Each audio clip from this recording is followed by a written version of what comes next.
ضرب الله مثلا للذين كفروا امرأة نوح وامرأة لوط كانتا تحت عبدين من عبادنا صالحين فخانتاهما فلم يغنيا عنهما من الله شيئا وقيل ادخلا النار مع الداخلين।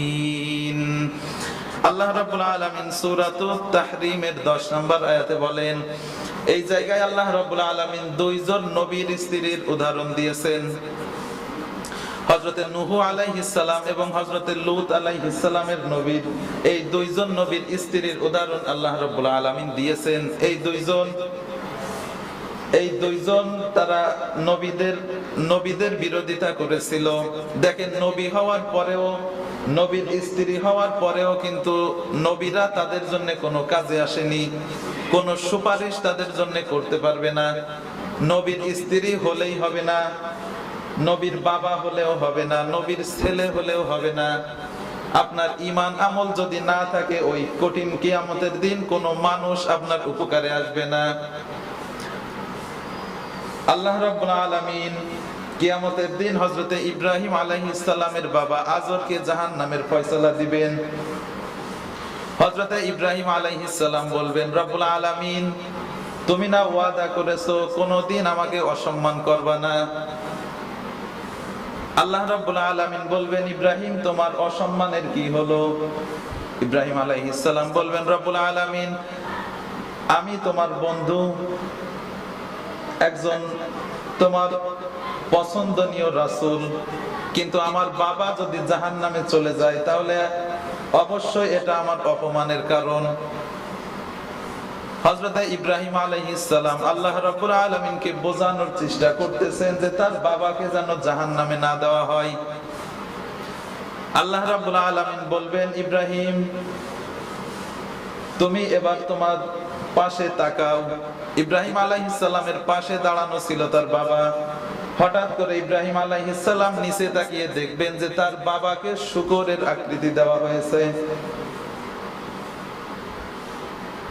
আল্লাহ রাব্বুল আলামিন বলবেন, ইব্রাহিম, এবার তো একটা শূকরকে জাহান্নামে ফেলতে তোমার কোনো মান সম্মান যাওয়ার কথা না। এই কথার দ্বারা আপনি কি বুঝতে পারলেন? হযরতে ইব্রাহিম আলাইহিস সালামের মতন একজন নবী, সে তার বাবাকে জাহান্নাম থেকে বাঁচিয়ে জান্নাতে নিতে পারবে না। হযরতে নূহ আলাইহিস সালাম হোসেন সর্বপ্রথম রাসূল, তিনিও তার ছেলে কেনানকে, তার স্ত্রীকে জান্নাতে নিতে পারবেন না। পারবেন? তাহলে এই সমস্ত নবী রাসূলরা যদি তাদের আপনজনকে জান্নাতে নিতে না পারে, আপনজনকে, তাহলে আপনি দুনিয়াতে কার আশায় বসে আছেন? কার আশায় আপনি বসে আছেন? কার সুপারিশের আশায় আপনি বসে আছেন যে অমুক সাহেব আমার জন্য সুপারিশ করবে আর আমি গড়গড়ায় জান্নাতে চলে যাব? সম্ভব হবে? সম্ভব না। যদি আপনার এই পীর সাহেব বা আপনার নেতা পারতো, তাহলে এই সমস্ত নবীরা না পারা হতেন? দুনিয়ার সমস্ত পীর যদি আটি বেঁধে এক জায়গায় করা হয়, ইব্রাহিম আলাইহিস সালামের সমান হবে? সেই ইব্রাহিম আলাইহিস সালাম তার বাবাকে জান্নাতে নিতে পারলেন না, তাহলে আপনি ইবাদত বাদ দিয়ে, নামাজ রোজা বাদ দিয়ে কার আশায় বসে আছেন? এগুলো একটু চিন্তা করেন যে আমি কার আশায় বসে আছি। এরপরে আল্লাহ রাব্বুল আলামিন বলেন, ওয়াইলু ইয়াউমাইযিল লিল মুকাজ্জিবিন। আল্লাহ রাব্বুল আলামিন বলেন, সেই দিন মিথ্যাবাদীদের জন্য দুর্ভোগ হবে। হাযা ইয়াউমু লা ইয়ানতিকুন। সেই দিন আল্লাহ রাব্বুল আলামিনের সামনে কেউ কোনো কথা বলবে না। ওয়ালা ইউযানু লাহুম ফায়াতাযিরুন। এবং সেই দিন কোন রকম অজুহাত, কোন রকম অনুমতি কাউকে দেওয়া হবে না। এরপর আল্লাহ রাব্বুল আলামিন বলেন, সুন্দর করে তার রাসূলকে আল্লাহ রাব্বুল আলামিন বুঝাচ্ছেন কিয়ামত কি। আল্লাহ রাব্বুল আলামিন বলেন, ওয়া মা আদরাকা মা ইয়াউমুদ্দিন। আল্লাহ রাব্বুল আলামিন বলেন, হে নবী, আপনি কি জানেন কিয়ামতের দিনটা কি? সুম্মা মা আদরাকা মা ইয়াউমুদ্দিন। আবার আল্লাহ পাক জিজ্ঞাসা করতেছেন, নবী আপনি কি জানেন যে কিয়ামতের দিনটা কি? তো জানি না কিয়ামতের দিনটা কি। আল্লাহ রাব্বুল আলামিন বললেন, ইয়াউমা লা তামলিকু নাফসুন লিনাফসিন শাইআ ওয়াল আমরু ইয়াউমা ইযিন লিল্লাহ। আল্লাহ রাব্বুল আলামিন বলেন, কিয়ামতের দিনটা হচ্ছে সেই দিন যেই দিন কোনো মানুষ কোনো মানুষের উপকারে আসবে না। একমাত্র আল্লাহর হুকুম চলবে, অন্য কারোর কোনো হুকুমও ওই দিন চলবে না। এরপর আল্লাহ রাব্বুল আলামিন বলেন, ফামা লাহু মিন কুওয়াতিন ওয়ালা নাসির। আল্লাহ রাব্বুল আলামিন বলেন, ওই দিন কোনো শক্তি কাজ হবে না। ফিরআউনের অনেক শক্তি ছিল, বর্তমান সময়ে অনেক শক্তি ছিল, শেখ হাসিনা শক্তি দিয়ে অনেক কিছু করেছে। সামুদ জাতি, আদ জাতি, তারা শক্তি দিয়ে অনেক কিছু করেছে। আল্লাহ রাব্বুল আলামিন বলেন, ওই দিন কোন শক্তি, কারোর গায়ের শক্তি, কারোর সামরিক শক্তি কোনো কাজে আসবে না। ওয়ালা নাসির, এবং কোন সাহায্যকারীরাও কোনো সাহায্য করতে পারবে না। এরপর আল্লাহ রাব্বুল আলামিন বলেন, ফামা তানফাউহুম শাফাআতুশ শাফিঈন। আল্লাহ রাব্বুল আলামিন বলেন, সেই দিন কোন সুপারিশকারীর থেকে সুপারিশ গ্রহণ করা হবে না, কোন কারোর থেকে সুপারিশ গ্রহণ করা হবে না। আপনি কার আশায় বসে আছেন একটু চিন্তা ভাবনা করেন। বিশ্বনবী সাল্লাল্লাহু আলাইহি ওয়াসাল্লামকে রব্বুল আলামিন সুপারিশ করার অনুমতি দিবেন, কিন্তু কখন দিবেন আমাদের জানা উচিত। সমস্ত হাসরবাসী হাসরের ময়দানে দাঁড়াতে দাঁড়াতে তারা ক্লান্ত হয়ে যাবে। আল্লাহ রাব্বুল আলামিন বলেন, খামসিনা আলফা সানা মিম্মা তাউদ্দুন। তোমরা যেভাবে দিন মাস বছর গণনা করো, এইভাবে গণনা করে 50,000 বছর, যত বড় কিয়ামতের একটা দিন হবে তত বড়। মানুষ দাঁড়াতে দাঁড়াতে ক্লান্ত হয়ে যাবে। তারা একসাথে সিদ্ধান্ত নিবে যে আমরা চলো আমাদের আদি পিতা আদম আলাইহিস সালামের কাছে গিয়ে বলি, তিনি যেন আমাদের জন্য একটু সুপারিশ করেন। কিসের সুপারিশ? যেন আমাদের বিচারটা আল্লাহ রাব্বুল আলামিন তাড়াতাড়ি করেন। সমস্ত হাসরবাসীরা মিলে হযরতে আদম আলাইহিস সালামের কাছে যাবে, গিয়ে বলবে, ইয়া আবুল বাশার, হে আমাদের আদি পিতা, আপনি আল্লাহ রাব্বুল আলামিনের দরবারে একটু আমাদের জন্য সুপারিশ করেন। আল্লাহ পাক আমাদেরকে যদি দয়া করে জান্নাত দেয় তাহলে তো ভালো, আর যদি জাহান্নাম দেয় তাও আর কি করা যায়, কিন্তু আপনি আমাদের জন্য সুপারিশ করেন যে আমাদের বিচারটা যেন একটু তাড়াতাড়ি হয়ে যায়। হযরতে আদম আলাইহিস সালাম, আমি সংক্ষেপে বলতেছি, হযরতে আদম আলাইহিস সালাম বলবেন, আমি আজকে সুপারিশ করতে পারবো না। আল্লাহ রাব্বুল আলামিনের সামনে দাঁড়ানোর সাহস আমার নেই। তোমরা চলে যাও নূহের কাছে। সবাই নূহ আলাইহিস সালামের কাছে গিয়ে বলবে, আপনি তো প্রথম রাসূল, আপনি একটু আমাদের জন্য সুপারিশ করেন যেন আমাদের হিসাবটা একটু তাড়াতাড়ি হয়ে যায়। হযরতে নূহ আলাইহিস সালাম বলবেন, আজকে আমি তোমাদের জন্য সুপারিশ করতে পারবো না, তোমরা চলে যাও ইব্রাহিমের কাছে। ইব্রাহিম আলাইহিস সালাম বলবেন, আমি সুপারিশ করতে পারবো না, তোমরা চলে যাও মুসার কাছে। মুসা বলবেন, আমি তোমাদের জন্য সুপারিশ করতে পারবো না, যাও ঈসার কাছে। হযরতে ঈসা আলাইহিস সালাম বলবেন, আজকের এই দিনে আমিও তোমাদের জন্য সুপারিশ করতে পারবো না, তবে আমি তোমাদেরকে একটা পরামর্শ দিতে পারি। সেই পরামর্শটা হলো, তোমরা আখেরি জামানার পয়গম্বর মুহাম্মদ সাল্লাল্লাহু আলাইহি ওয়াসাল্লামের কাছে যাও, আজকে সুপারিশ করলে তিনি করতে পারবেন। সমস্ত হাসরবাসী মিলে বিশ্বনবী মুহাম্মদ সাল্লাল্লাহু আলাইহি ওয়াসাল্লামের কাছে যাবে। সবাই মিলে বলবে, ইয়া রাসূলুল্লাহ, আপনি একটু আমাদের জন্য সুপারিশ করেন যেন আল্লাহ রাব্বুল আলামিন আমাদের বিচারটা একটু তাড়াতাড়ি করেন। বিশ্বনবী বলবেন, হ্যাঁ, আজকে আমি তোমাদের জন্য সুপারিশ করব। এরপরে বিশ্বনবী সাল্লাল্লাহু আলাইহি ওয়াসাল্লাম, আল্লাহ রাব্বুল আলামিন তাকে কিছু বাক্য শিখিয়ে দিবেন, তিনি সিজদায় পড়ে যাবেন। সিজদাটা কত লম্বা হবে আপনার ধারণা আছে? এই পৃথিবীর শুরু থেকে কিয়ামত পর্যন্ত সমস্ত প্রাণী যত তাসবিহ করেছে, ভালো করে বোঝেন, সমস্ত প্রাণী যত তাসবিহ করেছে বিশ্বনবী সাল্লাল্লাহু আলাইহি ওয়াসাল্লাম এক সিজদায় তার চাইতে বেশি তাসবিহ করবেন। বুঝতেছেন? এই সিজদা করার পরে আল্লাহ রাব্বুল আলামিন বলবেন, হাবিব আপনি মাথা উঠান, আপনি আপনার উম্মতদেরকে বেছে বেছে জান্নাতের দিকে নিয়ে যান। এই যে আল্লাহর নবী বেছে বেছে জান্নাতের দিকে নিয়ে যাবেন, সবাইকে কি আল্লাহর নবী বেছে বেছে জান্নাতে নেবেন? এই জায়গায়ও আল্লাহ পাকের নির্দেশ, আল্লাহ রাব্বুল আলামিন যাকে যাকে নেওয়ার অনুমতি দিবেন তাকে তাকে বিশ্বনবী জান্নাতে নিয়ে যাবেন। একটু উদাহরণ দিলে বুঝতে পারবেন। আপনি মনে করেন কোথাও একটা চাকরির জন্য অ্যাপ্লাই করলেন, আপনার একজন শুভাকাঙ্ক্ষী আছে খুব উচ্চ পদের, সে যদি সুপারিশ করে আপনার চাকরি হয়ে যাবে, কিন্তু আপনি এক কলমও লেখাপড়া জানেন না, আপনি একটু লেখাপড়া জানেন না, যতই আপনার মামা থাক আর খালু থাক আপনার জন্য সুপারিশ করবে। কেন করবে না? ও তো আপনার মামা, কারণ তার ভিতরে মাল নেই, তাই কি না?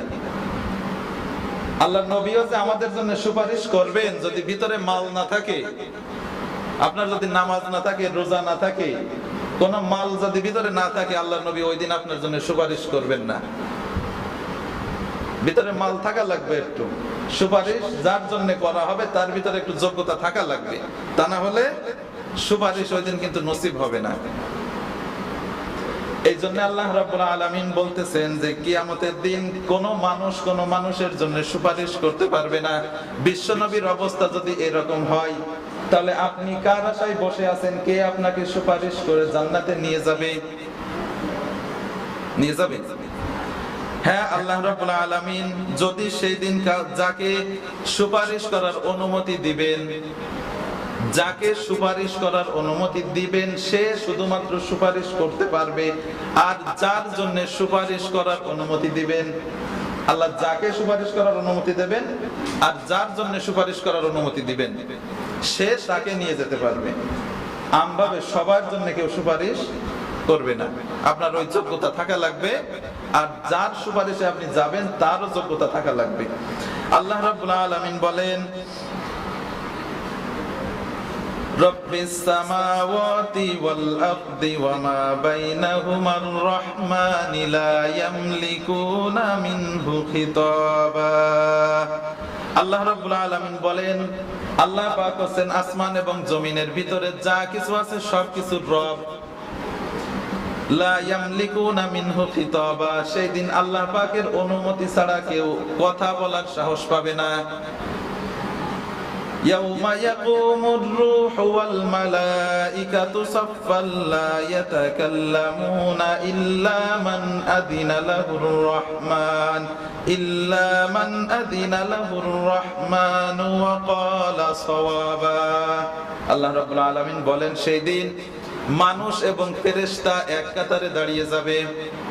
কেউ আল্লাহ পাকের হুকুম ছাড়া কথা বলার সাহস পাবে না, কেউ আল্লাহর অনুমতি ছাড়া সুপারিশ করার সাহস পাবে না। সেই দিন আল্লাহ রাব্বুল আলামিন যাকে সুপারিশ করার অনুমতি দিবেন সেই একমাত্র সুপারিশ করতে পারবে। অন্যথায় আল্লাহ রাব্বুল আলামিন বলেন, ইয়াউমাইযিল লা তানফাউশ শাফাআতু ইল্লা মান আযিনা লাহুর রাহমানু ওয়া রাদিয়া লাহু কাওলা। আল্লাহ রাব্বুল আলামিন বলেন, সেই দিন আমি তাদেরকে সুপারিশ করার অনুমতি দেব, দুনিয়াতে যাদের কথার উপরে আমি রাজি থাকব আর যাদের কাজের উপরে আমি খুশি থাকব, এই সমস্ত লোকদেরকে আমি সুপারিশ করার অনুমতি দেব। এখন আপনি একটু চিন্তা করেন, আপনি যার আশায় বসে আছেন, যে নেতার আশায় বসে আছেন, এই নেতার সমস্ত কথার উপরে আল্লাহ পাক খুশি আছে আপনি বলতে পারবেন? আমাদের দেশে অনেক নেতা দেখা যাবে যারা 100 কথা বললে 99টা মিথ্যা কথা বলে। এই লোকের কথার উপরে কি আল্লাহ খুশি থাকতে পারে? আল্লাহ রাব্বুল আলামিন বলেন, যার কথার উপরে আমি খুশি থাকবো আর যার কাজের উপরে আমি সন্তুষ্ট থাকবো সেই একমাত্র সুপারিশ করতে পারবে।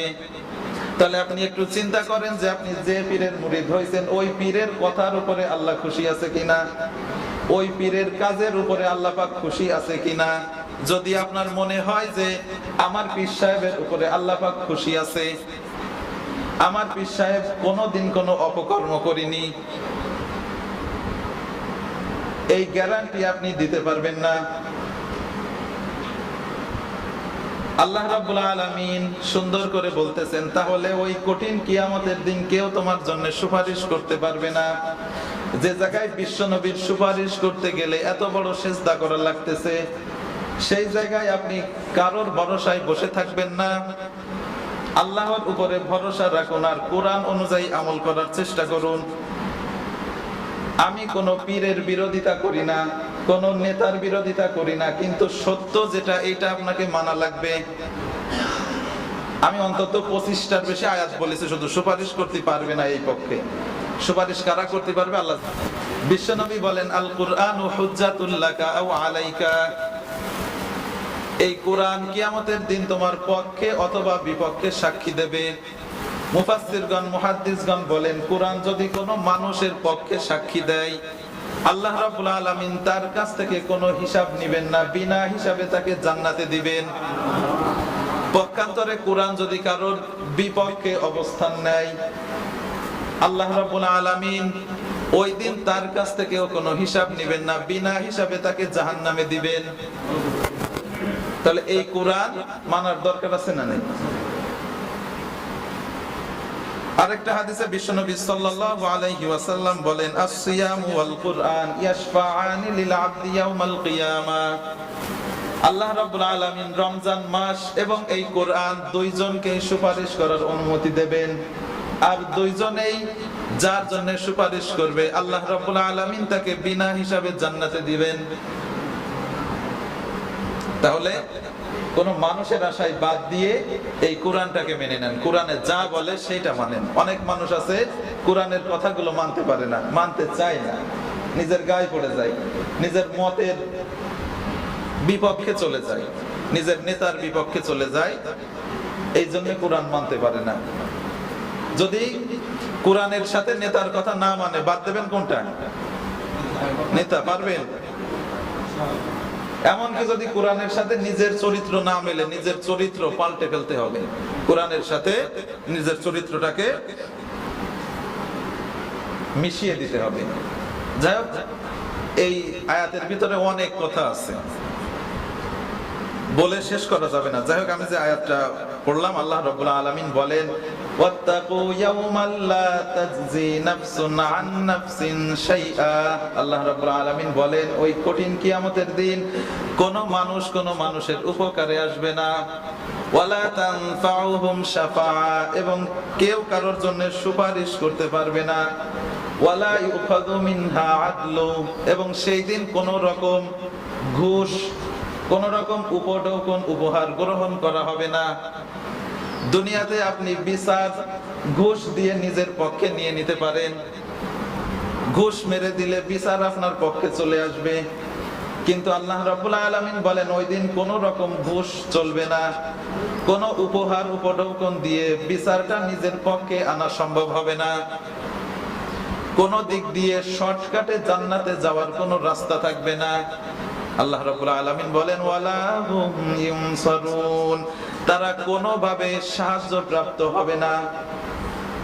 আল্লাহ পাক বলতেছেন কোনোভাবে সাহায্য প্রাপ্ত হবে না। আজকের এই আয়াত থেকে আমরা কি শিখতে পারলাম বলেন তো? আজকের এই আয়াত থেকে প্রথম আমাদের শিক্ষা হচ্ছে, ওই দিন কিয়ামতের দিন সুপারিশের একচ্ছত্র মালিকানা থাকবে আল্লাহর কাছে। আল্লাহ পাক যাকে সুপারিশ করার অনুমতি দিবেন আর যার জন্য করার অনুমতি দিবেন, সেই একমাত্র সুপারিশ করতে পারবে, তাই ছাড়া অন্য কেউ সুপারিশ করতে পারবে না। দ্বিতীয় নাম্বার, বিশ্বনবীকে আল্লাহ রাব্বুল আলামিন সুপারিশ করার অনুমতি দিবেন। 3 নম্বরে, কোরআনকে আল্লাহ পাক সুপারিশ করার অনুমতি দিবেন। এই জন্য আমাদের আল্লাহ রাব্বুল আলামিনের উপর ভরসা রেখে কোরআন এবং হাদিস অনুযায়ী নিজের জীবনটাকে গড়তে হবে। কোরআন যেটা বলবে নিজের মতের সাথে না মিললেও ওইটা কোরআনের সাথে মিলিয়ে দিতে হবে। আপনার পীর সাহেব একটা বলে, কোরআন বলে একটা, পীর সাহেব বাদ দিয়ে আপনি কোরআনকে মেনে নেবেন। আপনার নেতা বলে একটা, কোরআন বলে একটা, আপনি নেতা বাদ দিয়ে কোরআনটাকে মেনে নেন। আপনার বাবাও যদি বলে অন্যতা আর কোরআন যদি বলে আরেকটা, আপনি বাবাকে বাদ দিয়ে কোরআনকে মেনে নেবেন। তাহলে হয়তো আল্লাহ রাব্বুল আলামিন আমাদেরকে মাফ করে দিয়ে জান্নাতে দিতে পারেন। যাই হোক, যে কথাগুলো বললাম, আল্লাহ পাক আমাদের সকলকে আমল করার তৌফিক দান করেন। যদি কোনো কথা ভুল বলে থাকি, আল্লাহ পাক যেন আমাদের স্মৃতি থেকে মুছে দেন। আখিরু দাওয়ানা আলহামদুলিল্লাহি রাব্বিল আলামিন।